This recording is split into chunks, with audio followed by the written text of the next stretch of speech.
The views and opinions expressed on this program do not reflect the company, owners, management, staff, clients, or partners.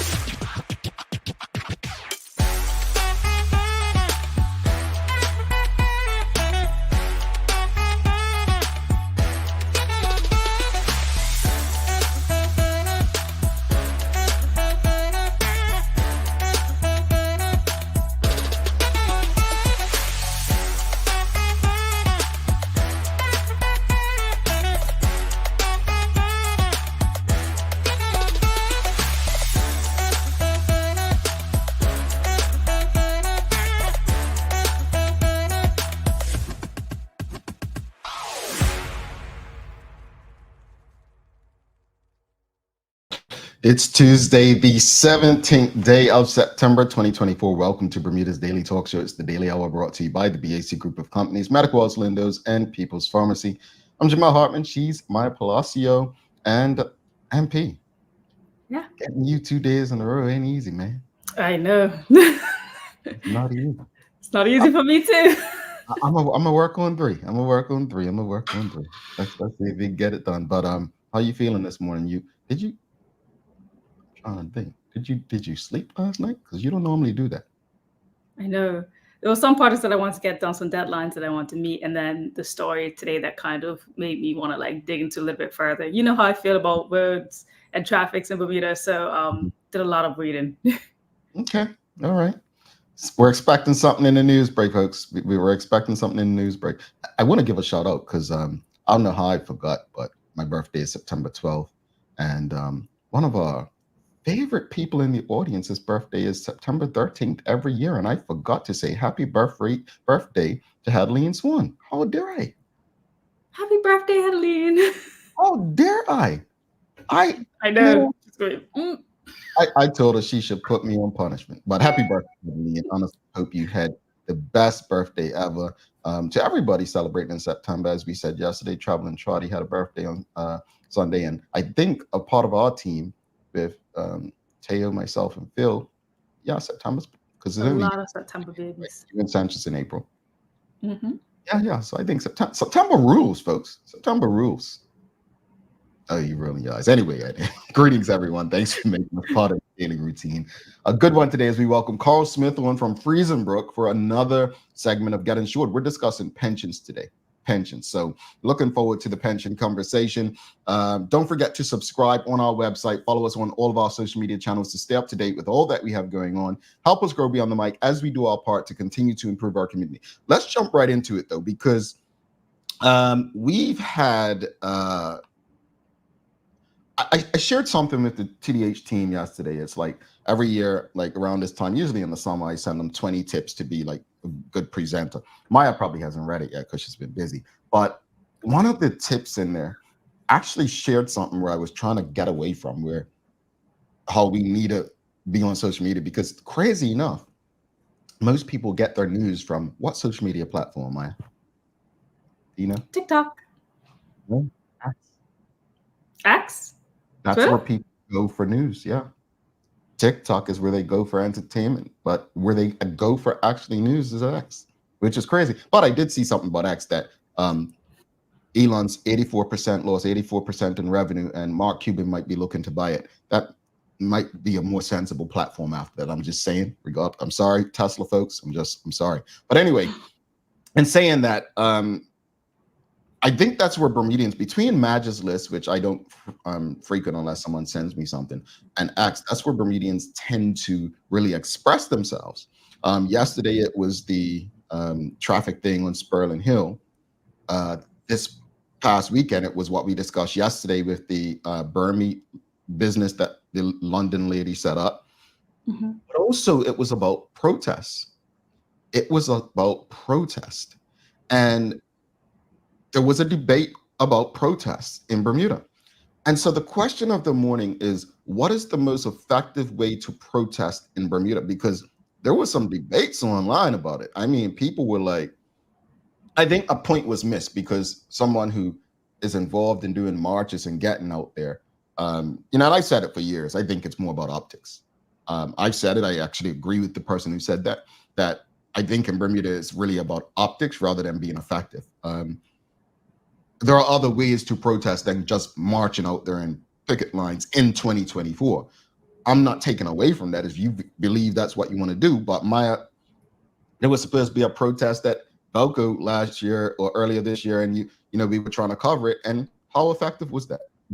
People were scattered, didn't know when to show up? There's been other things, right? So that's your question. What's the most effective way to protest in Bermuda? But also, yes or no, do you believe protests in Bermuda are still effective? Do you believe, or have they been neutralized? Have they been neutralized? I think protests are still effective. It's just the type that you decide to do, truthfully, Mhm. because there's many different forms of it. I remember talking to a Bermudian young activist, and she involves a lot of like sustainability stuff with the COP28, and she was talking about silent protests. Mhm. And I was just like, yeah, the behind the scenes work, the things that maybe the larger folk don't really know what's going on when it comes legislatively, trying to push things that way. Because I do believe that you need both. You need the silent protesters, the ones that are actually doing the grunt work, the educational work, the foundational legislative work in the background, trying to push things forward, while you have those out there letting the community know what's going on, what they're upset about, what they want change to happen. You kind of need to have a face for something, as well as people really doing the work that changes what you want to be changed, instead of waiting on government or whomever to hear you and be like, okay, well, because I said it, let me change it. You need someone actually working to get those things actually changed in your benefit.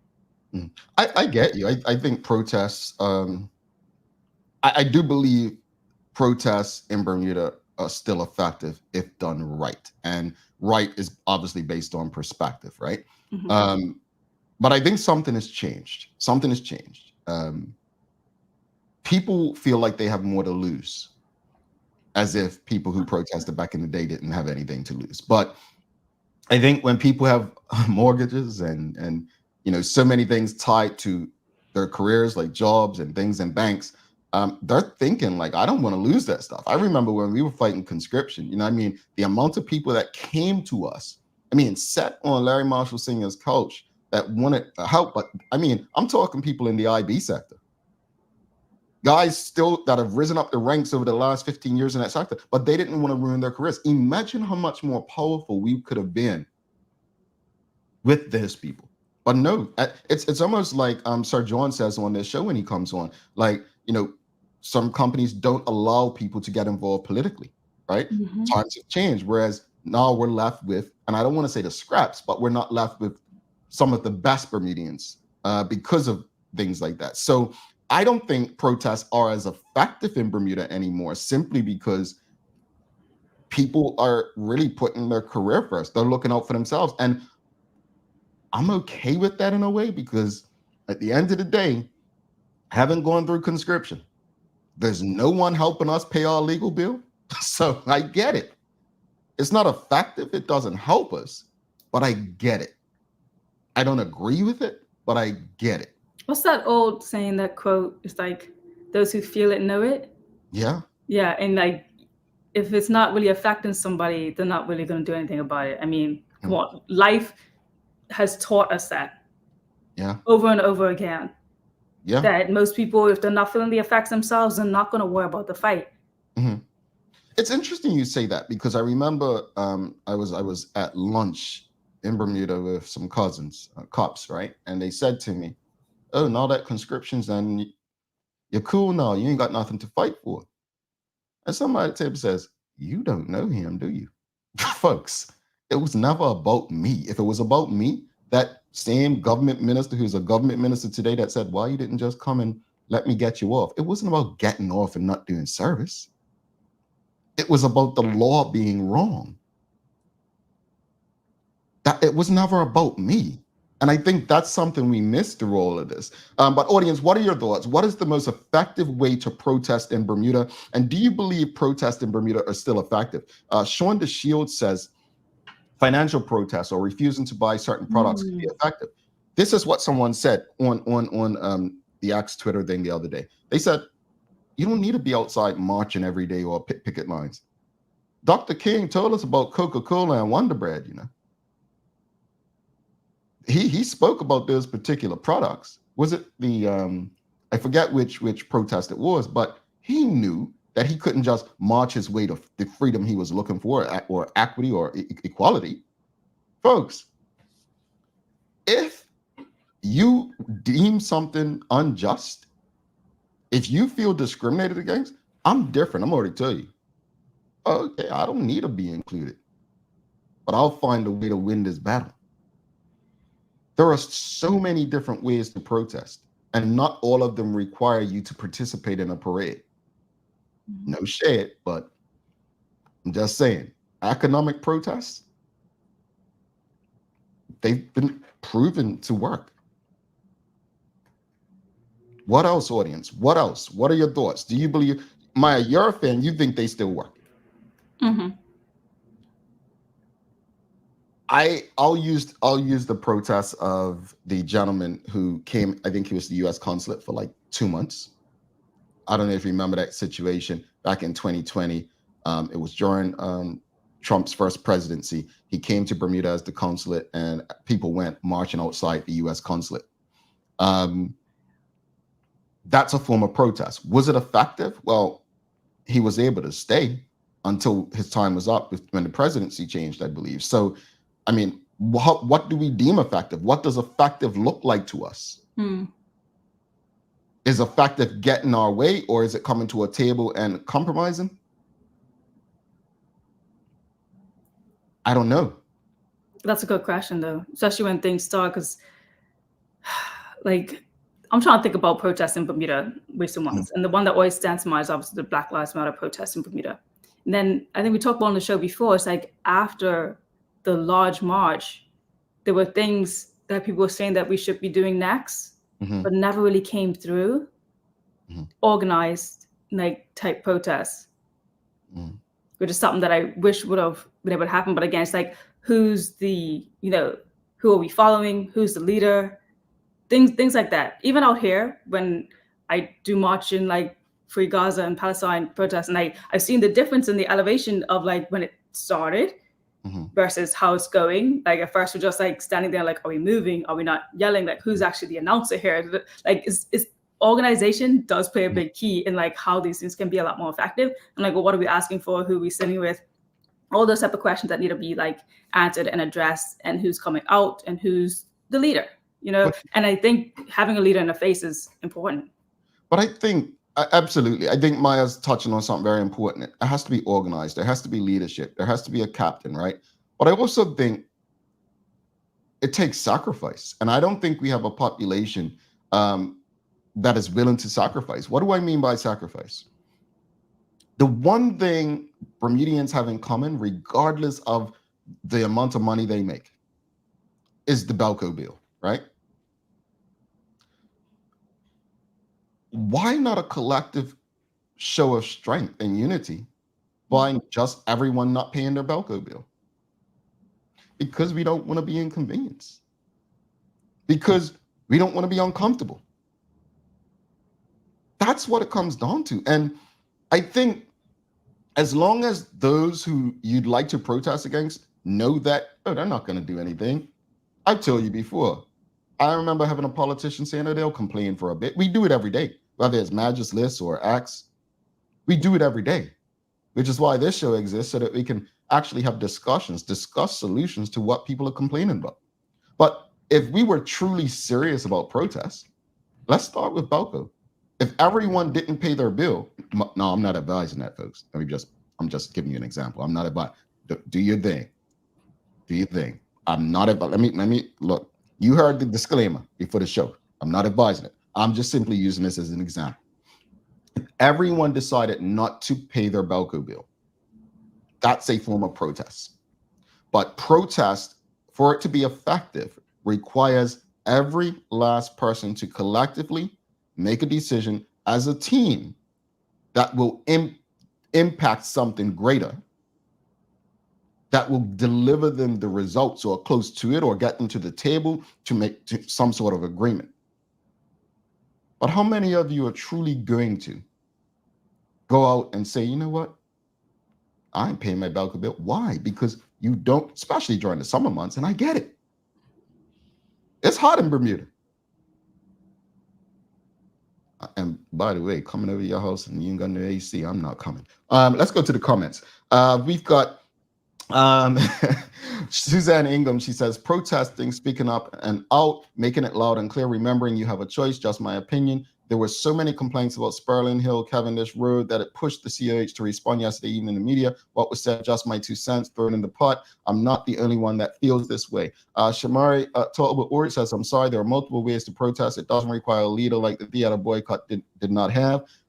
Every cause requires different methods to bring about change. While every cause brings about change, I disagree with you that every cause doesn't require a leader. It's every football team has a captain. Every team has a leader. That person may not have a title, but they have a leader. There's someone that's guiding it. Let me give you a perfect example. When you speak to police officers about gang violence today versus gang violence before, the greatest difference in gang violence today, there's no leadership in the streets. You always had somebody in the streets that would say, no, we're not doing that. Now it's young people just all willy-nilly where it's out of control.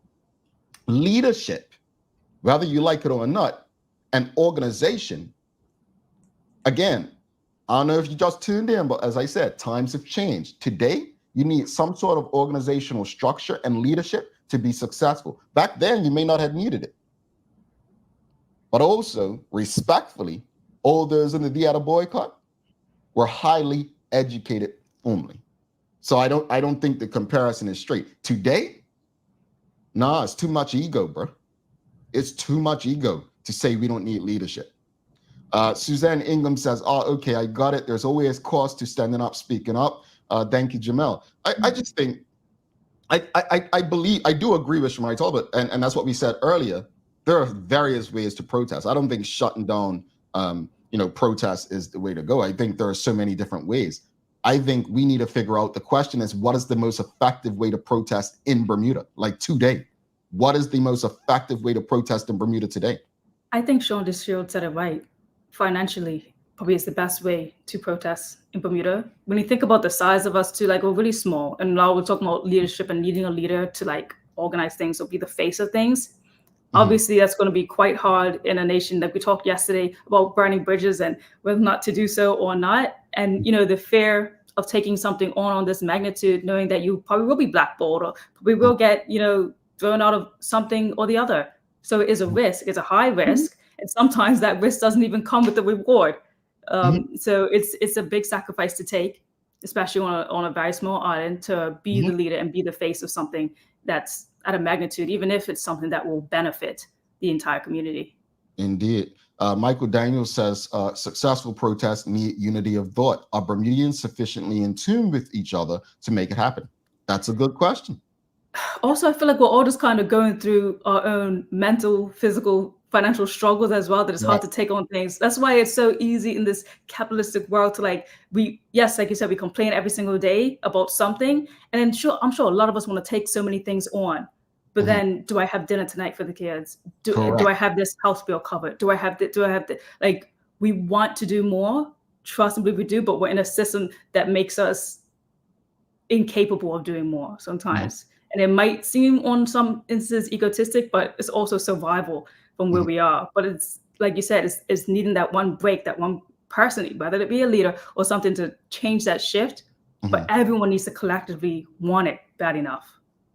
You want to get a difference before you want the struggle. I'm glad you said that, Maya, because it's like volunteering. I tell people all the time, you can't expect people to volunteer their time like before. Like, people just don't have the, they need money, right? People have to work second, third jobs. Bermuda's cost of living is insane, right? So I'm expecting people to volunteer and give their time up is not as viable as it was back in maybe, pre-90s, right? It's just not there. So times have changed, but I think this conversation is a long way from over. What is the most effective way to protest in Bermuda? I think, Sean probably gave the best response in terms of financial protest. If you have any other ideas or solutions, please send them through. But we're going to get ready for the Daily Hour news break. And we've got Karl Smith coming up. We're talking about pensions today. Look, I don't want to work forever. I'm telling you. So I take pension very seriously. Pension is one of my favorite conversations. You all know what I'm saying. I tell you what mom said. You know, I tell you, my mom said to keep me off the streets when I was young. She said, look, the streets ain't got no pension. Man, I was like 8, 9 years old. I didn't know what that meant. But I always say, my mama didn't live long enough to even experience her pension, you know, but you know, I tell people it was something I learned about very young because she worked at an insurance company when I was very young. But let's get ready for the Daily Hour news break. And after that, we'll go to a commercial break and have Karl Smith coming up from Freisenbruch for this segment of Get Insured.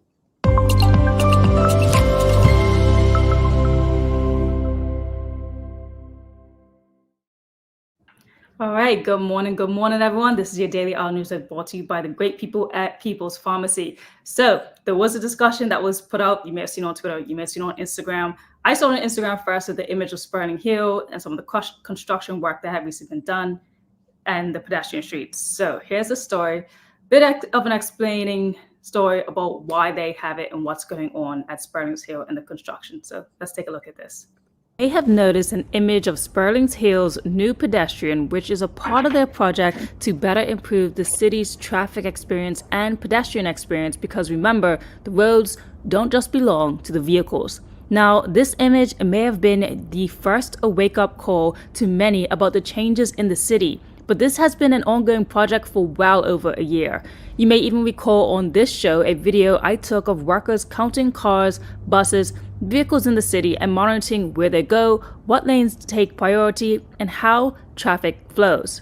Okay, so why the upgrade on Sperling Hill? Well, in an update from the city CEO Wayne Keynes just the other day, he reiterated that, quote, the upgrades at this junction are part of a broader long-term initiative to modernize traffic signals and road layouts across the city. Our top priority is public safety. Now, throughout this process, we engage in overseas traffic consultation companies to ensure best practices and compliance with international traffic standards and to ensure integration with all other city traffic intersections moving forward. We also consulted with the Bermuda government highway section and adjacent landowners. So, one of the main improvements in this project is the introduction of a central pedestrian island between Cavendish Road and Sperling Hill.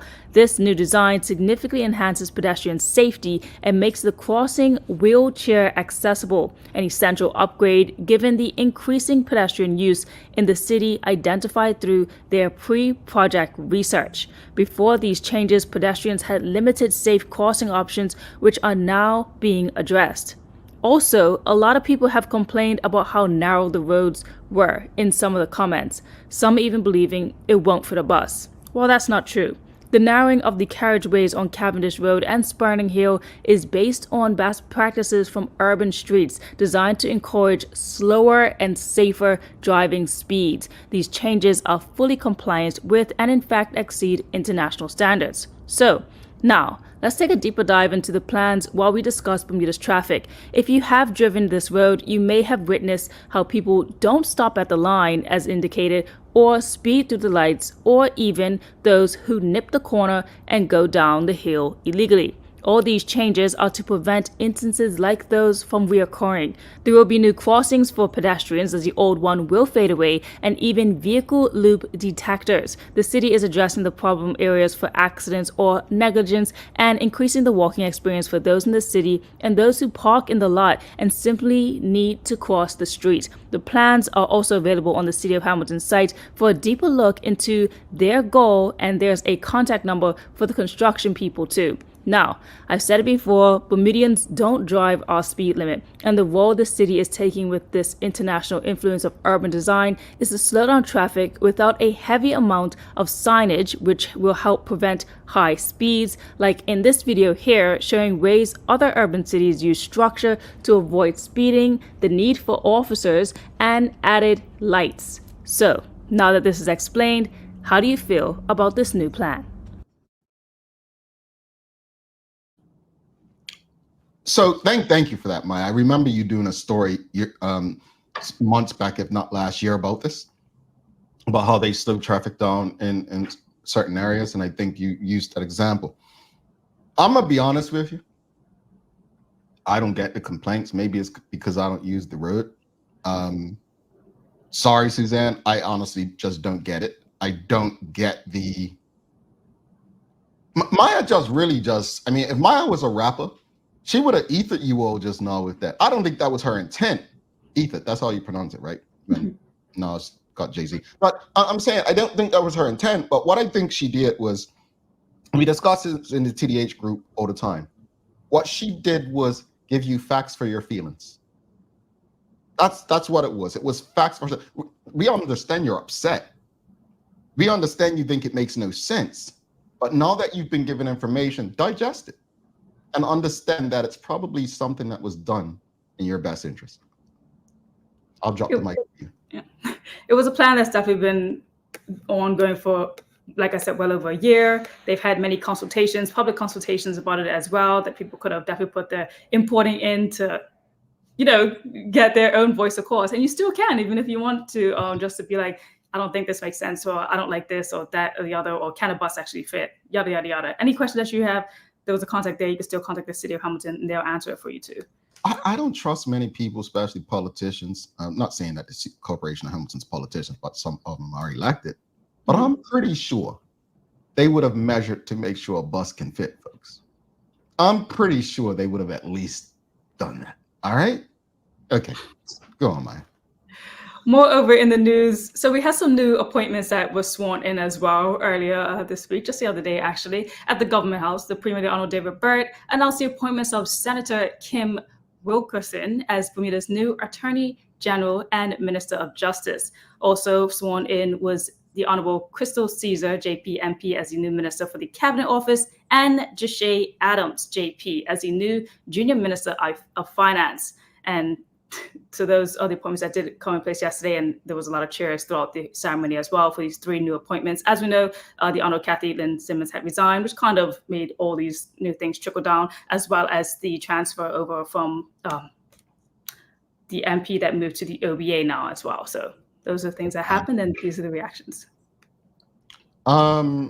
So did Reverend Emily Gildill have to resign to run as a candidate, or are the PLP confident that she's going to win and have therefore replaced her in the Senate?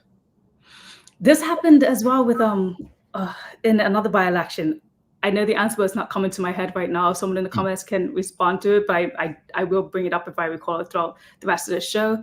But there is sort of a rule about being a senator as well as running for the candidacy position. I don't think you do one without the other. Yeah, and they kind of just gotta hope that you get it. I'm not too sure if you could actually get it back if you don't get it though. Interesting. Okay. Yeah. Cool. Definitely I'll look into that. And in other news for sports, like we know from September the 21st, and I'm a big advocate for field hockey, so I gotta mention it again that the field hockey team will be playing, and this is the Pan Am Challenger that has to do with the World Cup field hockey. So this is Selena Witter, one of the players on Team Bermuda, who talked about like what she's hoping for as they come closer and closer to the match and trying to get comedians out there. So it's all about social media as well, word of mouth, getting the word out there. I feel like our players especially and everyone in the community who knows about it is just trying to get the word out, because the more people, the better, right? The better atmosphere it is. Like Bermuda as a whole country is just like a vibe. So to bring your family, your friends, your co-workers, your aunt, your uncles, everybody coming out to support Team Bermuda, that's the atmosphere that we want. Love it. Let's get out there and support them. Definitely. It's definitely some new countries that Bermuda has not played in a very long time. So like, again, Brazil, Mexico, Peru as well. So it's pretty exciting. Get to see what these other countries have versus what we got to show. And as for the weather, looking like some sunny periods, but a few showers as well developing, and some possible rumbles too. So please, again, if you're on a bike, try not to be, but wear that raincoat. Please don't be like me whenever I'm home. And we got a high of 83 degrees as well today. So humidity, a lot of rain. Be mindful on those roads as always. I don't have a raincoat. Just stop raining. You got any days of the year for us? Yes, I do. Today is International Country Music Day. International Country Music Day. So country music is one of the most popular types of music in the world, and this special type of music originated in the USA. So it says International Country Music Day was established in the 1950s and is held each year on September the 17th. So those of you who tuned in to this show regularly from the start would know that I started my career at Radio Disney before moving on to become a morning show producer at a country radio station. And I don't know why. I'll never forget. Hopefully he's okay with me telling this story. I remember when I came to Bermuda for an interview around in Thailand Communications. It was only Hot 107.5. And Glenn Blakeney, he laughed. He said, he listened to my thing, because back then you had to submit tapes, air checks and stuff. And he laughed. He said, a country music station. And he laughed, and we had a good laugh. But I'm like, yeah, that's where I was able to get a start, man. And, you know, Black Bermudian boy from Marsh Folly on a country station. And we went #1 in market for the first time ever in that market 36. We were at the time in the US, which wasn't a country market. But country music is one of the, if not the most popular format in the United States next to talk radio, the talk format. So I know you probably won't think it if that's not your thing, but I'm gonna tell you, I appreciate every bit of country music I experienced. It was an experience. So you have a favorite country artist, Mike? You know what? I'm blanking on her name, but I recently found out about her. She's a newish type of artist, Black country singer. I wouldn't. I'll tell you, I was a Rascal Flatts guy back in my day. So Rascal Flatts, go listen to some Rascal Flatts. Folks, we're going to take a quick break. We'll be back in 2 minutes, 31 seconds. We've got Karl Smith, Freisenbruch, Get Insured. We're talking pensions. Stick with us. Let's face it, life can be a little wild, but shopping doesn't have to be. I choose People's, so that whether it's a prescription that needs to be filled, a toy for my little terror, or a gift for a new addition to the family, we'll see about that. Everything's available in one convenient location. Some call it People's, I call it my one-stop shop in the city. People's, we're here for you.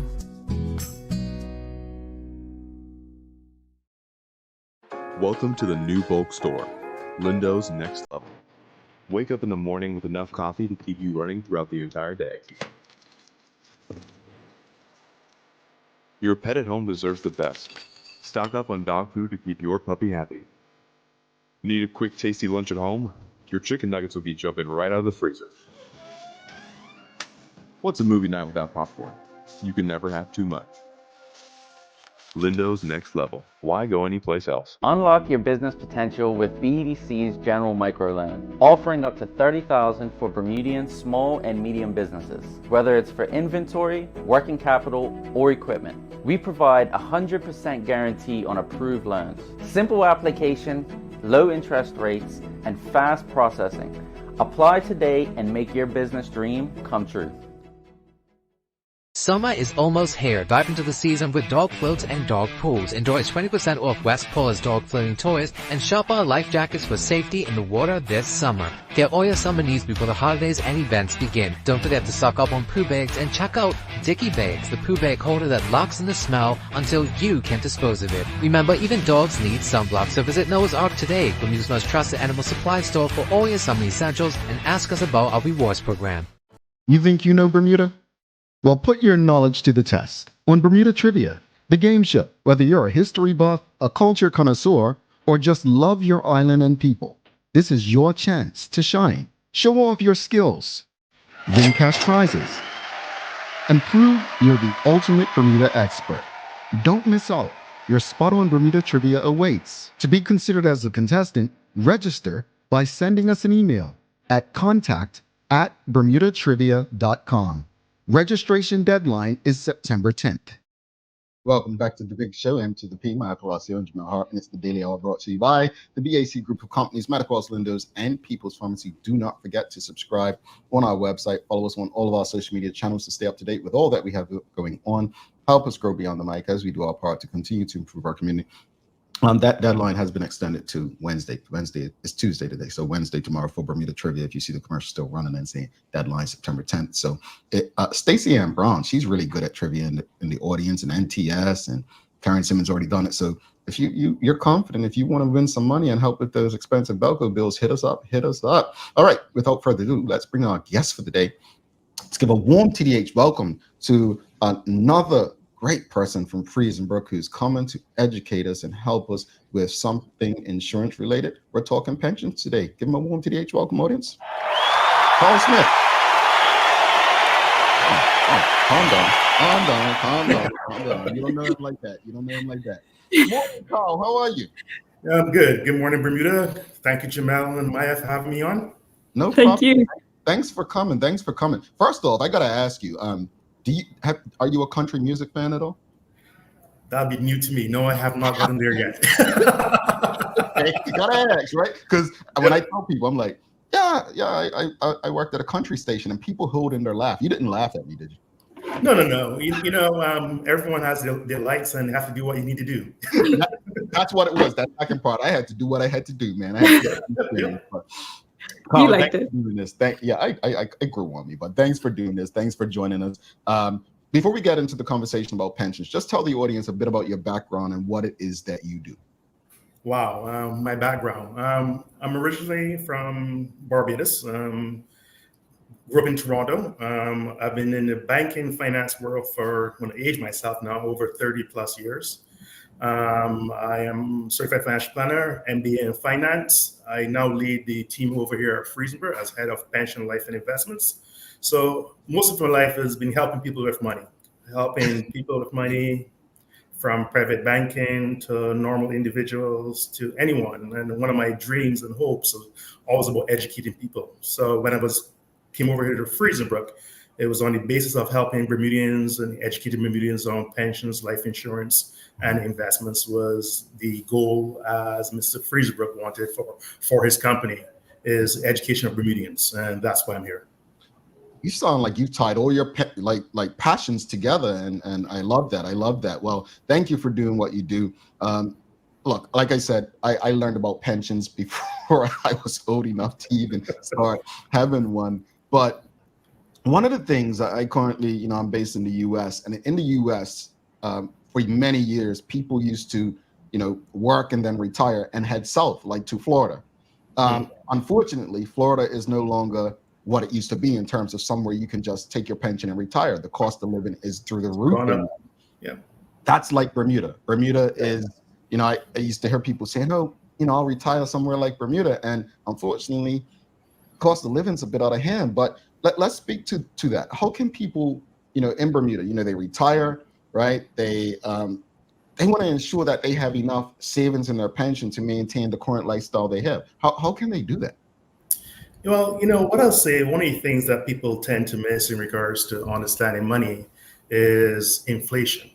And, we grew up with all this here, from the Caribbean. You hear your parents say, "Hey, you keep your money under the bed, it's safer there." And one thing we take for granted is inflation. So one thing you have to be always cautious about is that your money is beating inflation. And in order for you to manage that is understanding how you invest your money, where it goes, and make sure it's working for you. So the most important thing I say for individuals in regards to manage your pension and make sure that they are reaching their goals financially is to manage your money and also always try to make sure it's working for you. Real quickly, Maya, before you go, and audience, if you have any questions or comments, feel free to send them through. You just said something, and Maya, put your hand up if you're guilty like me, please. Don't make me feel alone. All right. But an audience, put your hands up too. But Karl, honestly, I'm going to tell you the worst part about me and my pensions. I don't look at them. I like. You put your hand up, Maya. Like, come on, we need to help us save ourselves, man. Like that, I don't look at them. And you know what? That's the education piece, is looking at your pension. What I'll say to you, I've come to Bermuda, even in working in Canada for over 30 years in the financial industry. That's one thing I always teach individuals. Have you look at your pension? Do you see what it's doing? Is it working for you? Do you understand what you're seeing? And that's one of the most important things. If you don't look, you don't know. If you don't know, what does that mean? You are at a loss. And most people that are financial savvy, they look at it. The query becomes from looking at it is to understand that, one, as a pension, as you look at your pension, it's long-term. So it's not looking to see downs and ups and downs. It's understanding that you're looking long-term and to set a realistic goal for you. So it's to understand, hey, I've invested for 4 or 5 years. What was the return I've gotten over 4 or 5 years? you're not really looking at the 1 year return. You're looking at a 4 or 5 year return to make sure over the period of time you're using compounding interest and that you are seeing some growth from your portfolio. And we've got some folks in the audience with Miami. Shawnette Bell said she never did look at her pension, but now she does. And Suzanne Ingham says, hands and feet up, she was guilty as well. So this is why Carl's here. This is why we have this relationship with Freisenbruch. Yeah. Honestly, and go ahead. No, go ahead, Carl. Well, I'll say is one of the most important things. And, you know, one of the things that we miss, you know, you always say, what would you have liked to done when you were younger? And one of the things I talk about is compounding interest. If we, you know, people say, oh, you know what, I'm going to wait until I'm 50. I'm waiting to pay off my mortgage and stuff like that. I always say, no, stop. You need to win on both sides, meaning that your house is growing in value automatically with inflation. If you're just concentrating on your mortgage, you're hurting yourself because you're missing all the years of compounding, which makes it easier. So one I say to individuals looking at it and using compounding interest to help you, the earlier you are, the better it is.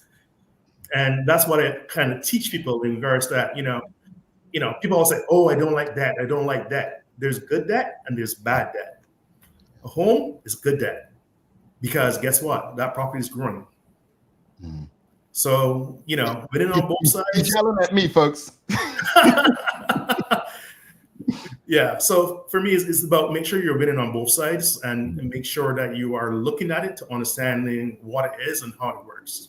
Indeed. True. Okay. Yeah. Well, let's talk about the high cost of living as well in Bermuda, because considering the cost of living is super high, what strategies can people actually use to like maximize the volume of their defined contribution pension? So again, like that, you know, we have the 5 and 5 contribution that people do now.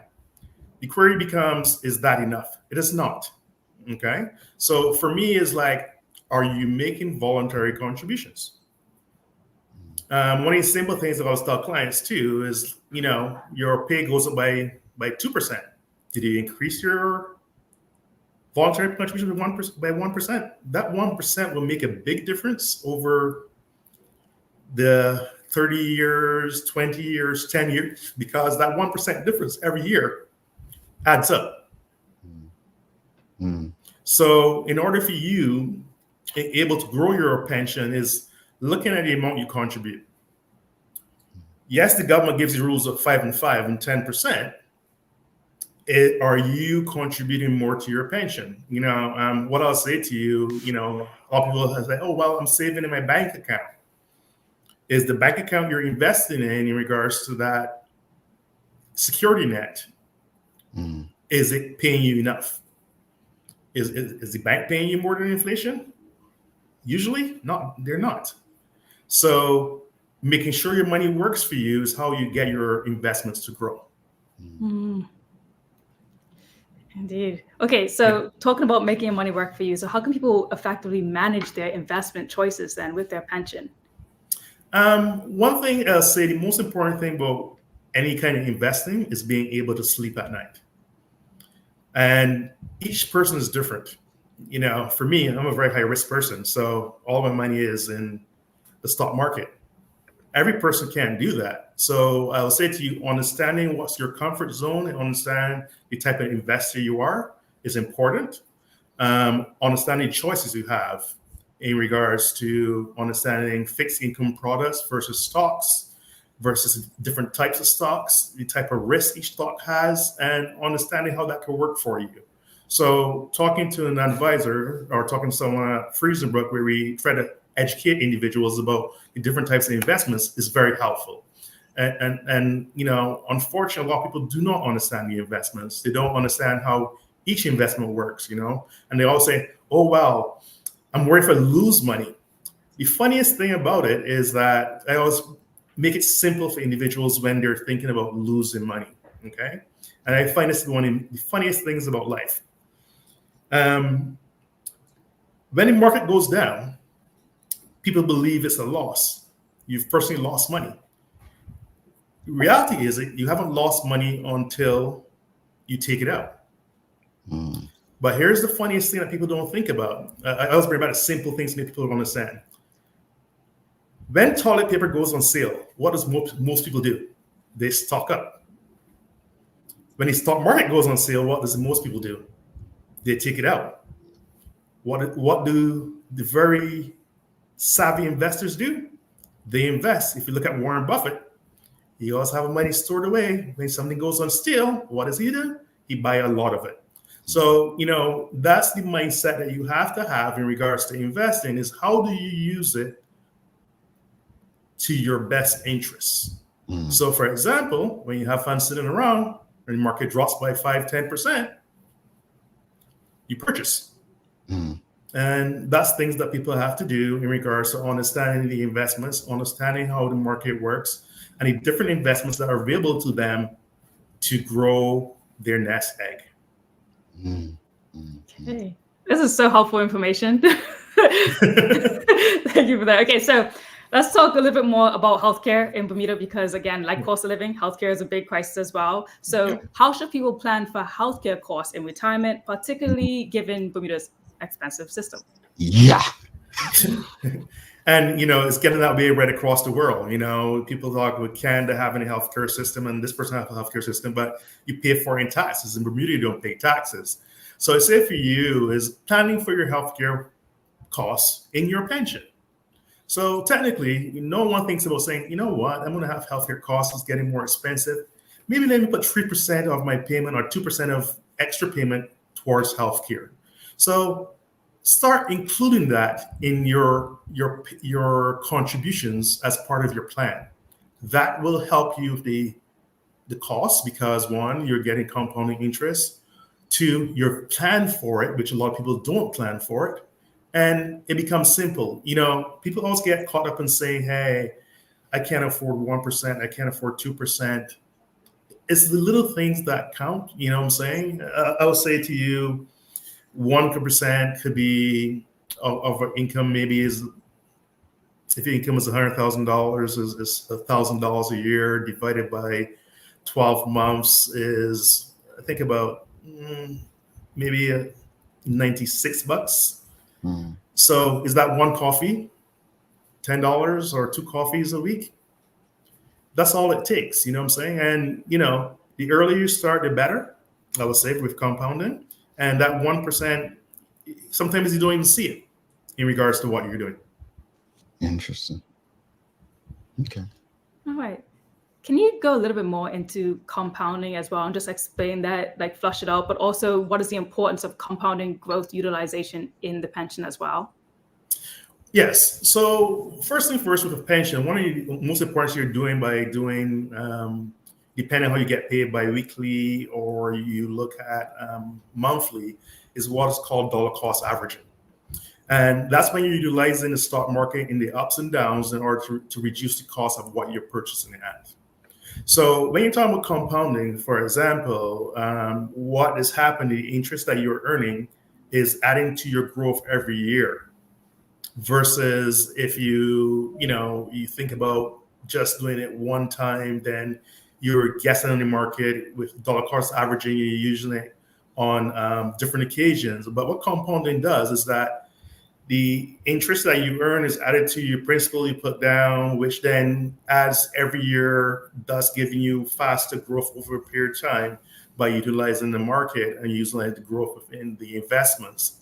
And the interest or the growth that you're making more interest on itself.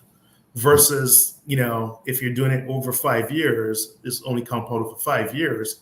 If you're doing it over 30 years, you'll see way much difference. So when you look at it and do some calculations sometimes, say, for example, individuals put in $100 a week over 30 years or 25 years and just leave it compounding after that, may over a 5-year or 10-year period, a person's spending $10,000 over a 10-year period. That person's did it for 10 years at 20, will have way more money than the person's putting $10,000 or $15,000 or $30,000 in over a 10-year period because of the compounding and how that works in interest and compound interest in growth. To make it simple. We've got some people in the audience. Sophia Smether says, looking at my pension too often causes stress. For me personally, I know I have time to ride out and up and down waves. When I see the decreases, I panic, but long term, I can see the plan is working. And I kind of think you addressed this, but honestly, I think my thing is, I know I can't touch it, so I look at it, but how often should we be looking at our pensions and trying to keep up to date and asking questions about, how it's performing? Yearly doesn't hurt because it teaches you, and if you ask the right questions, it's about you understanding what is happening in market, what is affecting your investment, and how you can look at it and understand why things are happening. And that's the important piece. I think with the education of how certain investments work, with the education of people understanding inflation, with the education of people understanding the employment market in regards to what happens, how it affects it, how inflation affects the stock market, and different things. As you ask questions on a yearly basis, what it does is educate you. And as we all know, education never hurts. So say, for example, you asked in 2000 when the stock market was down because of COVID, you get an understanding of how changes in society affects the stock market. When we look at what has happened with inflation, when the governments had to put extra money to help individuals survive during COVID, then you understand by the market being flooded with more money, people could buy more, thus prices go up, thus inflation goes up, thus that happens within the market.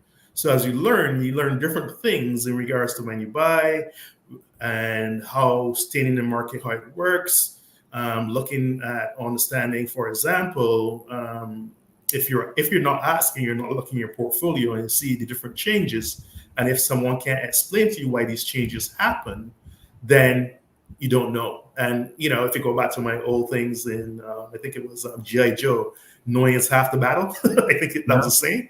It is, if you don't know, you don't understand. And when you don't understand, that's where the problem comes in. And unfortunately, one of the things that I hate and one of the things that I'm trying to do is educate our youth. One thing that's not taught anywhere around the world usually is finance in school. So people never understand it. Yeah, tell us about it. Financial literacy. Michael Daniels has a question. He says, with a contributory pension, are there any minimums to ensure that you get a pension that is consistent with your existing wage? I think he means.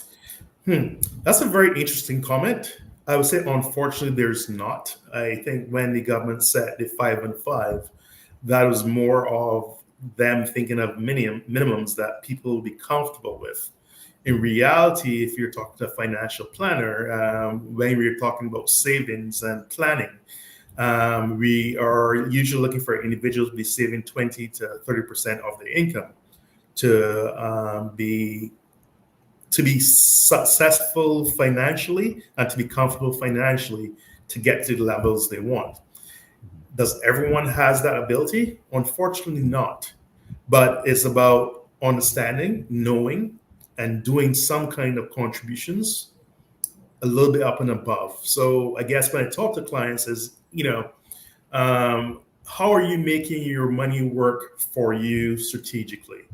So for example, in a bank account, I usually say most you should have theirs 3 to 6 months of your salary, which is called an emergency fund. After that, you use the other money that you have up and above that emergency fund to make sure it's working for you. Indeed. This is helpful. I love these conversations. I didn't think this is our last one, but I hope we continue. But there are going to be people with a lot of questions. I got one more. I want to go to this audience because I think you kind of touched on this, but I think it's Avondre Smith says the sad reality is that the majority of us don't take home enough to voluntarily contribute any more than we're currently mandated to. But it's awesome for those who have employers that will match them 5%. I think I read somewhere many years ago that Bermuda was ahead of the game when the government had done such, right? And many companies in Bermuda were given pensions and matching them. But what would you say? Because you kind of touched on it earlier. Like a friend of mine always said, look, stop waiting to save. If you don't start today, if you keep saying you're going to pay off something like you said earlier, but what advice would you give to someone who says, look, I can just about pay for groceries. Like I don't have the money. Like for me, I don't have any sort of privilege, but I mean, don't laugh at me, but I cut out cable earlier this year. I know I'm probably the last one, but I cut that out so that I can actually get back to putting into life insurance. So something like that. Is there any advice you would give someone who probably may be able to shift money, who feels like they don't have any? And, I think that comes down, it's very difficult because everyone's situation is totally different. Mm-hmm. And I think the important thing is talking to someone or getting some help in regards to how to look at things differently. Mm-hmm. And that's where the budget comes in. And one of the things that I always use with individuals is, let's look at your banking statement. Let's look at how you're spending money. And let's look at monitoring how you spend your money for a month or 2 months. And I would say to you, one of the things that becomes quite interesting is that a lot of people don't know where their money goes. In that, we say, hey, it's very, very tight here. And some people, it is very tight. But when you ask them, okay, you made $1,000 this month. Can you tell me where you spent that $1,000? Most people can't account for it. And I think when I have my, as a certified financial planner, when I manage people's money and I took on new clients, when I usually have them write down a budget, they are shocked in regards to where they're spending money, where they don't realize. So I think one of the first things to do is start with a budget. And one of the things I always tell people to include in their budgets that they don't think about is gifts, repairs for their homes and for their cars, and plan for that stuff, which a lot of people don't. I think I'm as guilty as one of our people in the audience. She says Amazon. Yeah, that we got to cut out Amazon if we're trying to get our pension right, Sister Sophia. Well, yes and no. As I said, it's planning for that stuff. Like Amazon is great if you use it accordingly. So if you have in your budget, then it works. But one thing I would say that people don't think about is pay yourself first. Think of yourself as a bill. Yeah. Most people don't. They were like, I have to pay my district bill, I have to pay this bill, I have to pay that bill. Think of yourself as a bill. I always say to individuals, here you go. Here's a question for you guys. What is your biggest asset, Maya, Jamal? What is your biggest asset? My business. Okay. I was thinking my health or like my brain or something. Maya, correct answer. Most people say their house. You said your business. Jamal, if you are not there, does your business run? Good point. No. And that is one of the funniest things people say. You are your biggest asset. So you need to take care of yourself first. I heard you talk about insurance, which is a great thing. And I say everyone should have life insurance. People insure their cars, which depreciates. You don't depreciate. You actually work more as you get older. But a lot of people don't insure themselves. So I always say to people, life insurance is important. People don't understand the use of it. And I'm a big proponent for life insurance. If I knew what life insurance is, so give you an example of my background. I spent 25 years in banking before I went into insurance. And insurance blew me away is how the wealthy get wealthier is using insurance. And it's something that so many people miss out on by not understanding it. They say, oh, it doesn't make any sense. I'm losing money. What are you covering? Yourself. Who are you? You create the money for yourself. If without you, your family doesn't have the income. But most people are uninsured personally. And small contribution for life insurance, small contribution towards your retirement. And what you'll see, you take care of your family for the rest of your lives. Generational wealth. That's where it starts. Yeah. The biggest missed thing in in, I would say, the Caribbean community.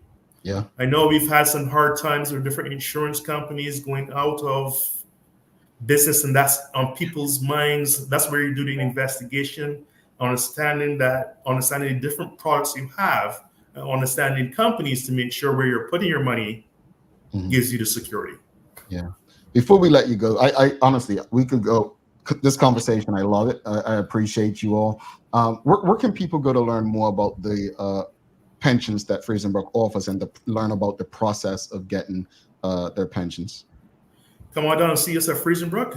One of our individuals here will be happy to help you. I'm here. Melanie Garnett, that I think was on previously, is here to help. And we have a full team here to help you understand your pension and answer those questions.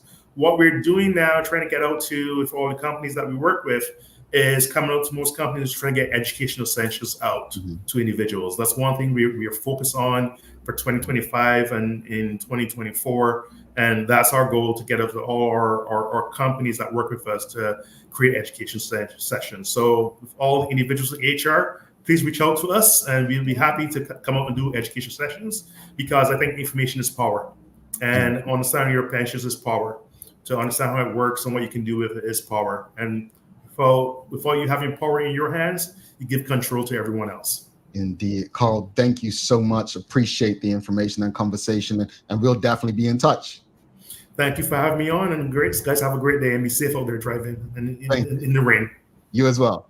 Karl Okay, Smith, folks, I want to give a big thank you to Freisenbruch, Marie Vosi, we've had Melanie Gauntlet, Keyshawn, we've had Maureen last month, and now Karl. Awesome conversations. I really hope that people have benefited greatly from these conversations. Great.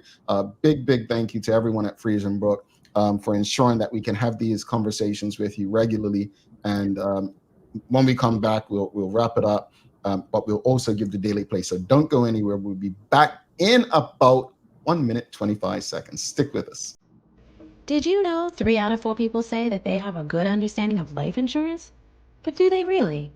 When asked how much the yearly cost would be for a 20-year, $250,000 level term life insurance policy for a healthy 30-year-old, 80% overestimated the cost by 5 times the amount. Ready for this? The true cost for that policy is about $220 a year. That's as little as 66 cents a day, or $20 a month. So let's put this into perspective. Compared to other monthly costs, isn't getting life insurance a no-brainer? If you can trim back on some of these expenses just a little bit, it will allow you to dedicate the savings toward an affordable life insurance policy. Contact one of our life insurance agents today to find the right policy for you. Take a look at our workwear for construction workers and tradesmen. Durable, stretchable in all the right places, and plenty of options for tools and accessories. Paired with our wide range of tough and comfortable footwear, you can't go wrong. As you can see, Medical House really is a one-stop shop for everybody. We can't wait to see you. See it all at our new expanded location on Bakery Lane.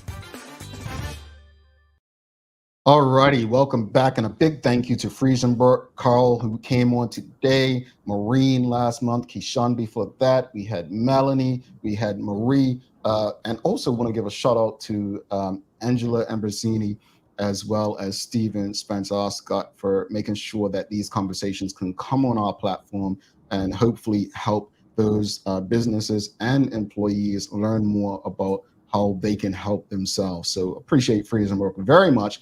Thanks again to the BAC group of companies, Medical House, Lindos, and People's Pharmacy for ensuring that we can have these conversations with you on a regular basis. It's time for the Daily Play, brought to you by Bermuda Trivia, now available at stores throughout Bermuda. Follow Bermuda Trivia on Facebook, Instagram, X, and TikTok to find out why it's Bermuda's favorite trivia game. New episode dropped last night as well on bcgtv.com. So if you want to check out Bermuda Trivia's latest episode, also, you can send an email up until tomorrow if you'd like to be on Bermuda Trivia, the game show, recording this Saturday for the next episodes right up until Christmas. But today it's a Remember When. And Maya, you graduated from Cedar Bridge Academy, correct? Yes, sir. All right. So you should know the answer to this, Maya. Oh man. All right, here we go. It's a remember when, folks. Here's your daily play today. Maya, who was the first principal of Cedar Bridge Academy? No, I don't know. Okay, and my mama worked at Cedar Bridge actually when I first came in, so it's not who I think it is. I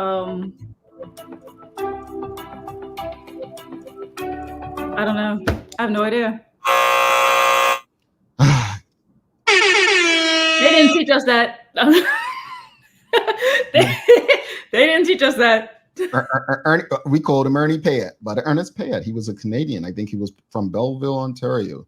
Really? Yes, he was there for 2 years while the school was open, 3 years total, and replaced by Bermudian Kalmar Richards after that. That's because I was like, it wasn't Richards, even though my mom was like Richards because that was my principal, but I was like trying to calculate the years. Yeah, that was my principal for the 1 year I did at Cedar Bridge. Yep, Ernest Payette. Suzanne was asking me to give you more time. You needed more time? No, I didn't need more time. Thank you, Suzanne. You always got my back, but I didn't need more time. I didn't know the answer. She actually didn't know, folks. We got her. All right. Well, let's wrap it up. Can't know what I wasn't taught. She can't know what she wasn't taught. All right. You know what? We're gonna ask about Barclay because I want to know if Barclayites know who the first principal of Barclay was. That'd be interesting. I asked one Barclayite last night. Actually, they didn't know. I was like, well, I mean, you gotta go back to like what 1800, 1900, something like that. So, yeah.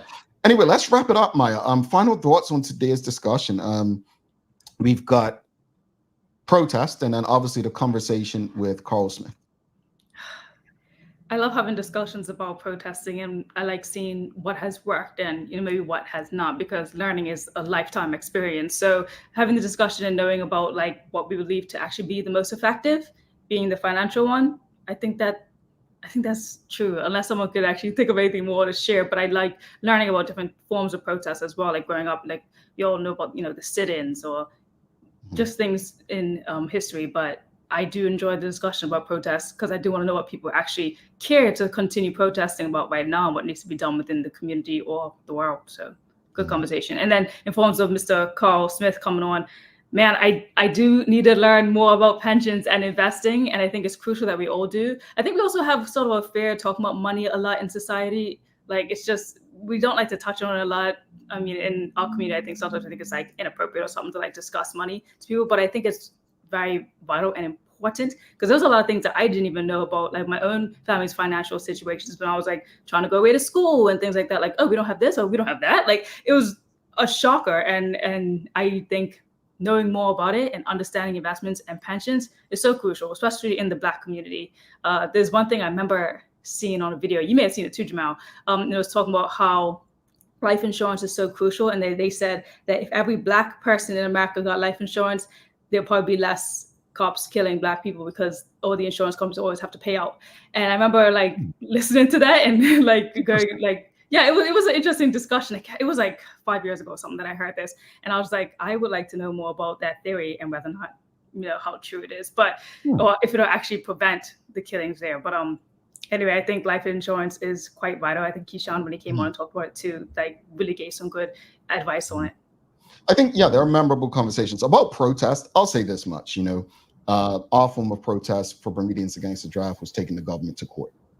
We didn't really go out and march, and we weren't looking for people to support us. We didn't believe that right and wrong was dependent upon how many people supported us or popularity. We thought the law was wrong, so we went to the courts to get the law, eliminated.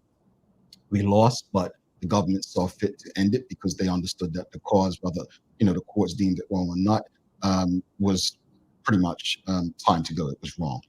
So saying that, I think there are so many different ways to protest. And I think, as Mr. Smith said about, people's different states for pensions and the like, I think it's like that with protests. I think every protest is going to require a different fight. There's not one solution fixes all. So if you believe in your cause, what I will say, do what you need to do to get that victory, to get over the line, to make sure that you're doing what's in the best interest of yourself and your family.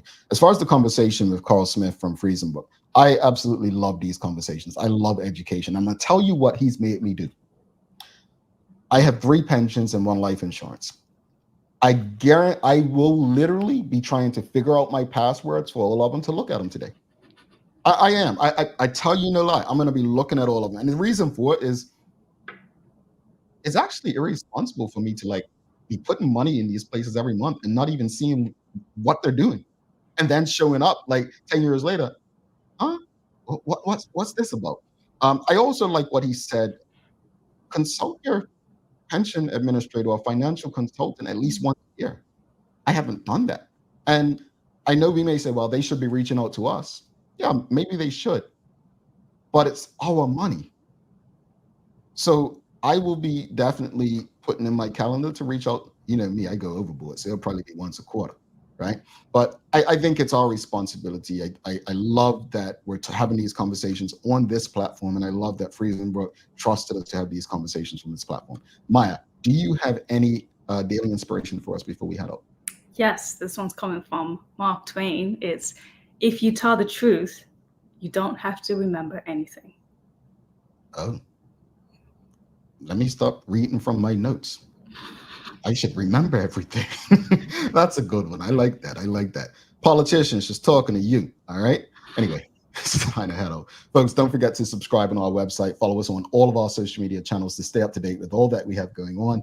Help us grow beyond the mic as we do our part to continue to improve our community. Thanks again to the BAC Group of Companies, Medical House, Lindos, and People's Pharmacy for ensuring that we can do this with you on a daily basis. As always, we appreciate you, we love you, and we thank you for making us part of your daily routine. If all goes well, we'll be back to this again with you tomorrow. She's Maya Palacio. I'm Jimmy Harton. Please do make it a safe and a great day. We are out. Peace.